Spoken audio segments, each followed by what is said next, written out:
we're going to be taking a look at this EXQ Madoka figure by Band Presto. It is a Crane King prize game figure, so you're typically looking at the $20 price range for prize figures, and they are typically a lower quality than your scale figure where you're going to be spending upwards of $100. This prize figure is really interesting and fantastic for a prize figure in particular. So one of the first things I noticed when I opened it is she's fairly large. Like, I'm going to bring out the box here. So that's what the box looks like, and like compared to my hand, you can see she's quite a large figure, and she's really heavy and hardy and like thick, like double C thick.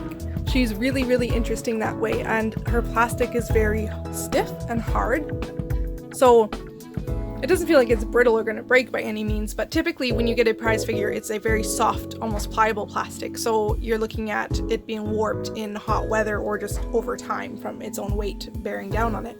But this one does not feel that way at all. It's really hard to describe without picking it up. It's so heavy and just a solid mass of Madoka. And I was also really pleasantly surprised with the details in this one. They're really interesting and something I haven't really seen in any figure before, let alone a prize figure. So I'll bring it up here so we can get a good look at that. We'll start off with her face. So you can see here, she has a really cute face. It's kind of round and chubbier than most Madoka figures, but in my opinion that suits the anime quite well. Her hair is really nicely done, it has nice movement, and it has some nice gradient coloring happening to give it some depth and detail. Also, I really like the color palette they chose in particular. Sorry if I'm missing some nails and that's gonna bother you. I busted it on a car seat yesterday. Sadness. Anyway, so back to the figure.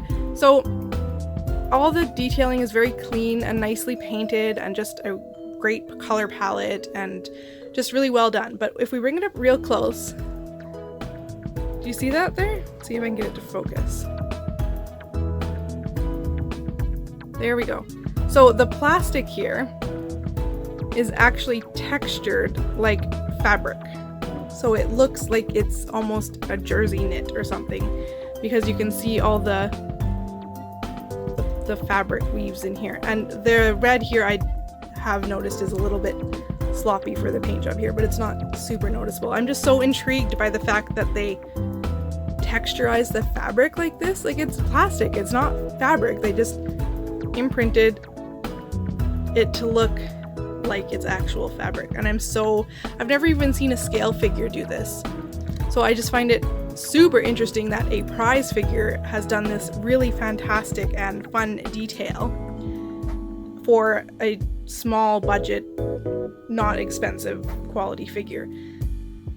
And like, not only that, but her pose is really nice too. I find her back maybe a tad twisted, awkward, a tad maybe, but like, it's still really nice, and the folds of the fabric are just really nice, and the movement of the figure.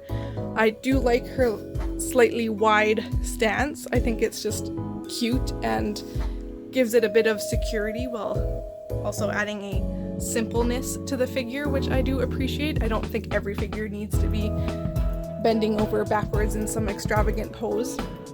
And even the socks here, I'm gonna get so distracted because I'm so amazed with the textures on this. Like, it looks like socks.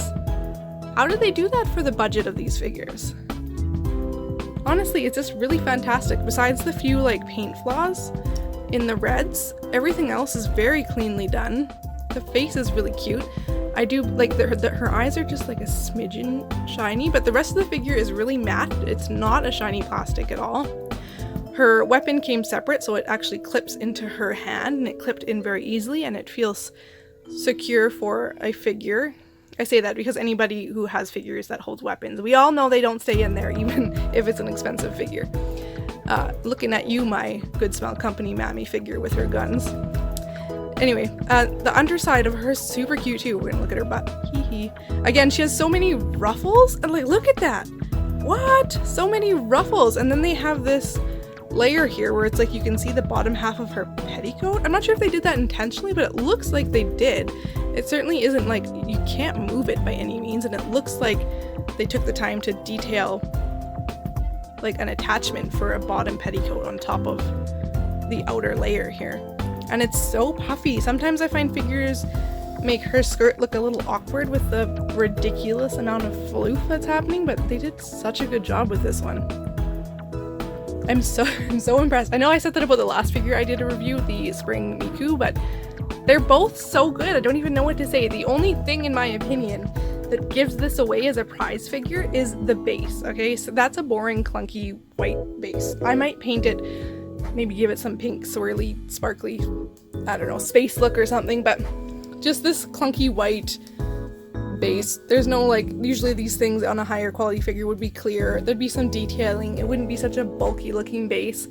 But honestly, it's not bad considering you're gonna pay around $20, $25 for this compared to $100 or $125. And my Spring Miku figure actually had a cute detail base, which I was surprised with, but really they put all their budget into the figure up here and the detailing in this one, so I don't think they had anything left to put into the base, which I find totally understandable.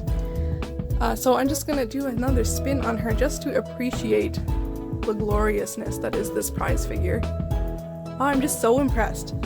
Other than like the red smears, and there was one black spot somewhere on her petticoat, I think I noticed when I opened the box. Where are you, black spot?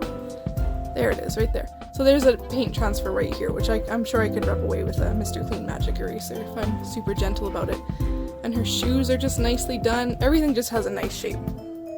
What are your guys' thoughts on this? Are you not amazed and blown away by the textured fabric plastic?